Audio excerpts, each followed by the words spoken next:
You understand that Raila Odinga on 7th of December, that is this week, did actually have a rally at Kamukunji, what he called a public consultation kind of rally, where he wanted to consult with the public on exactly what the country needs and what their fears are and the direction that the country was taken.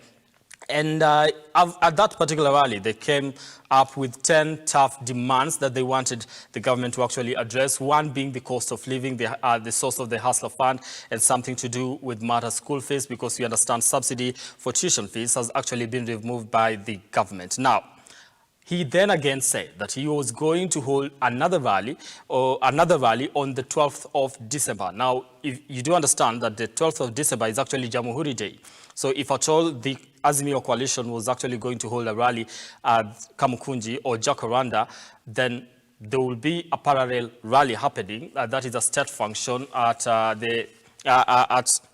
Kenyatta, I believe Kasarani, if not Nyayo National Stadium, where that Jamhuri Day celebration is actually supposed to be happening. Now, with that, he had actually said he was going to do it, but now he has cancelled that, and we want to take you through some of the reasons as to why this might actually have been cancelled.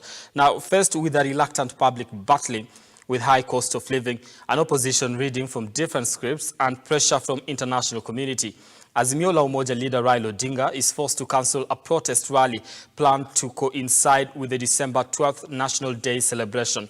This is a story on page 6 of the Standard, whereby the rally that was supposed to be happening this coming the Jamhuri Day has actually been cancelled. And one of the reasons that has actually been given as to why it has been cancelled is to do with the face that what this is going to portray when it comes to the international community.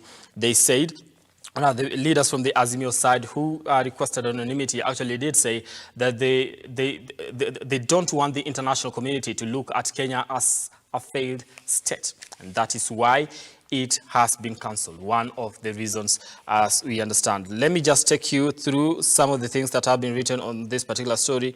Now, what was billed as an opposition Jamhuri Day celebration that was to take place in Nairobi's Jacaranda grounds was cancelled without much explanation, leaving Azimio la Umoja coalition supporters and some leaders wondering what could have happened. It turns out, intense lobbying from the government, peace promoters and partners within the Azimio coalition may have pushed its leaders to abort the December 12th meeting. The coalition, at a press conference held in Nairobi yesterday, said it had called off its parallel fete. Now, in a statement read by Minority Leader in the National Assembly, this is Opio and I, the coalition, however, said it will continue with its rallies across the country in the coming days. Now, this is a story that is on page 6 of the Standard. You can actually get this particular newspaper and get to read it yourself, and they understand exactly why this rally was called off.